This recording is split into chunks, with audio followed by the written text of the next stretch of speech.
here's the carnage. So, Rob, you buy a pretty nice looking bed and you pretty much destroy it. Why the hell would you do that? Well, like I may have already mentioned, I'm pretty sure this thing was painted at the beach in a windstorm. There was like so much debris in this paint, it was redunk. The driver's side fender was really bad. You can almost see there's like, I don't know what the hell it is. You know, there's like some kind of fiberglass bond, and there's like mesh on there to kind of support all these little repairs, and it's pretty rotted out. The job was not done very well, and as you can see up here, it's really rotted out and bad. There's not a lot attaching this fender. Initially, my hope was that I could save this fender because of the fact that this driver's side fender has also a fuel door in it, which you can't get repop. But I think it's just too far gone.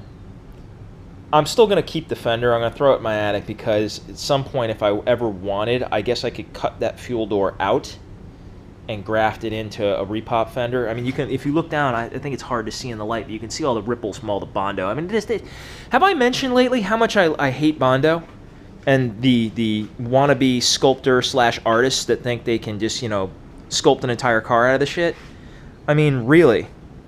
I couldn't get some of these bolts out to get the fender off, so I had to end up grinding them off. I think it was like 2 or 3 on each side were like these quade bolts that I couldn't get out.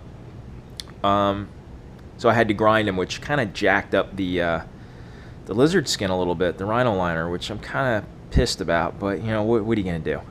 I can always touch those up because I do kind of like the rhino liner. I still got to grind these last 2 bolts out of this side to get this side loose. I think the passenger side fender is the better of the two. I don't really see, when I look up in there, I don't see any patches or any repairs like on that side. But again, I think it's easy to get this side repop. Although I don't think this is a repop. I think this is original equipment. But they, you know, they slathered Bondo in here. Why? Why? Why do you do it? And if you look at the steps here, you can see, you know, this one was really rotted out. And like I showed in the previous video, there's like a piece of a paint stirred, like epoxied on there. And ew, what a garbage. This one's not bad. It's just a tiny little hole right here. And of course, there was some rust coming through that caused that on the backside, which I neutralized with some prep and etch. And I'm going to go ahead and do the rust converter on the back here. I'm going to actually weld in a little piece of metal to fix that hole the proper way, because these steps are $50 a pop. And if I can save $50 by taking a little tiny piece of metal out of that sheet metal I got from Home Depot and fix it the proper way, I'm going to do it. I'm going to save that $50. This one, I might try, but it looks worse for wear, this one. It's not anywhere near as good a shape. I mean, it's worth a shot. It's an awkward spot, though. And that looks rusty, and you can't weld to rust, and I don't think it's salvageable. I think that's going to have to go. The cross members seem good, although it's missing a couple because of whatever that atrocity is. Why they did that, I'll never understand. They only did one side. Look how big it is. I mean, seriously, dude, what were you going to put, a 48-inch tire in there? What the hell was your plan? I mean, come on. So I got to figure out a way to repair that now. And I'm not sure how I'm going to do that, but I got to figure something out for there. I think I'm just going to have to order steel and just like build a patch panel and weld it in, and then I'm going to have to re-lizard skin this anyways, probably, to make everything match. That's the proper way to do it. And if I really want to keep this bed, these panels from LMC are $520 each.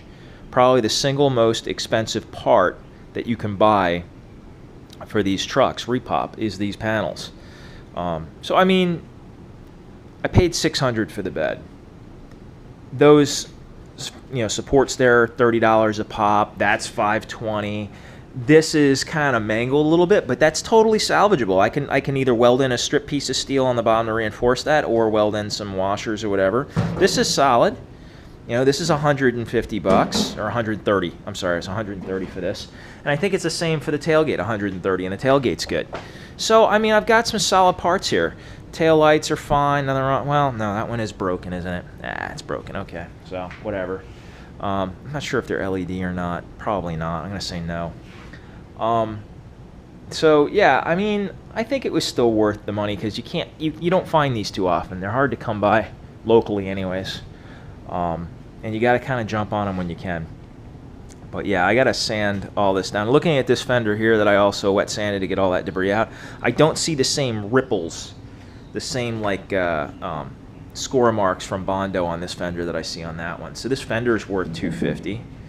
Yeah, it's a $250 fender right there. Gas door works real good, although it's kind of rotted out along the bottom here. But I think no one would ever see that. And if I stop that rust process by grinding it and doing some rust converter on there, this side seems good over here. It's really just that area there. I think I can salvage this fender. So, you know, the more I think about it, it wasn't a bad deal. Was it the best deal I've ever gotten? No, but it's not bad. You know, I think I paid $350 for the last Stepside bed I had, and it was pretty rotted, and I had to really grind on it a lot. It had a lot of pitting in the bed sides and stuff, but you know, you barely see the bed sides. Most of it's covered by the fender, but and the tailgate had some rust under the roll there, which this one doesn't have. It's really solid. So, you know, I don't know. I think I paid $350 for that one. This one was $600, but you know, whatever. It is what it is. I still don't think it's a bad deal to pick these things up when you come across them. The fleet side bed on the truck that's coming with it has a few dents in the back here in a little area, and I don't know how bad that is or if it even needs to be replaced. But it's just nice to be able to have the option if I want to do the Stepside. I expected this bed to be way heavier. When I watched online about swapping beds out, I saw some crazy erector set shit people had built in order to lift beds on and off trucks and move them around. Maybe the fleet side bed is way heavier, I don't know. But this, you know, me and another guy, one on each side lifting from the fender wells, lifted this up and put it on the trailer, no problem. I mean, it wasn't light, but I mean, it wasn't a big deal.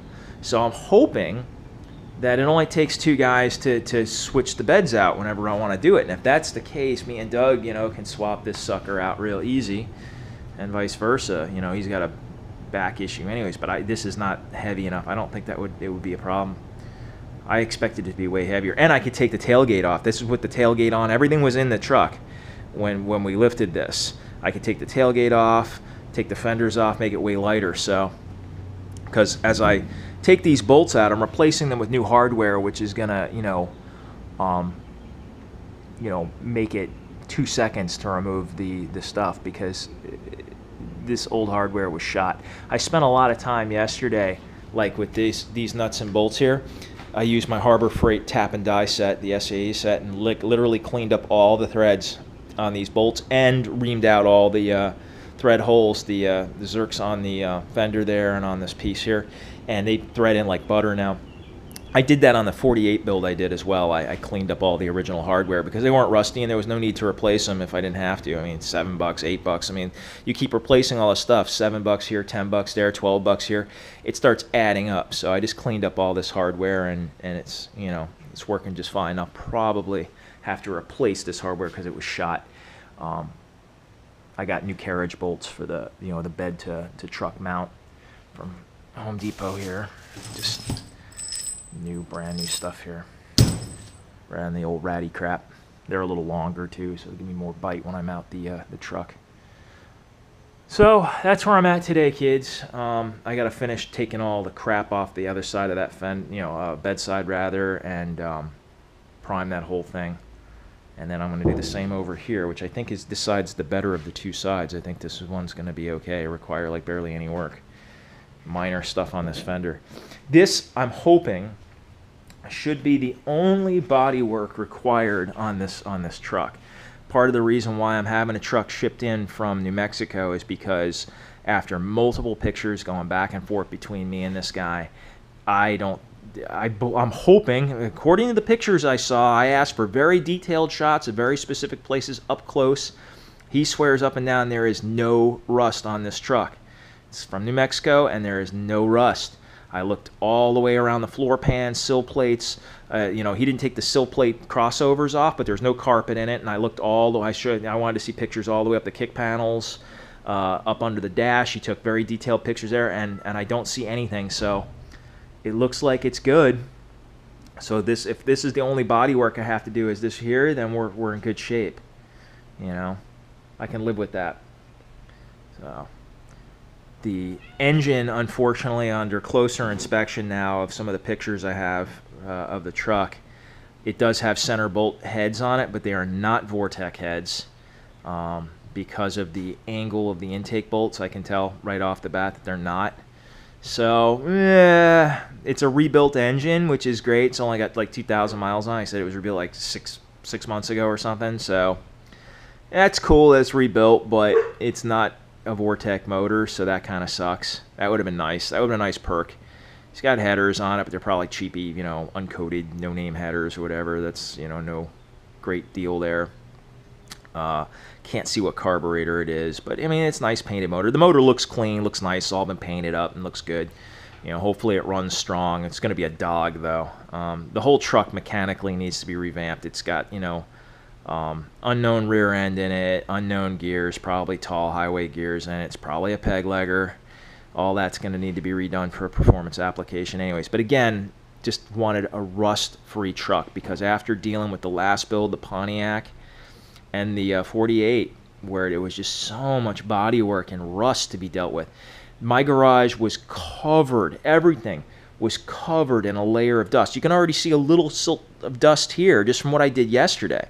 And I said, you know what? I'm not doing this in here anymore. Tomorrow, no more body work in the garage. It's all got to be done out in the driveway. I don't care if my neighbors get pissed off, but it's got to be done out there. I cannot turn my recently redone garage into a friggin' disaster area. That was the reason why I got into doing the bikes for a while, was because there was no mess involved with the bikes.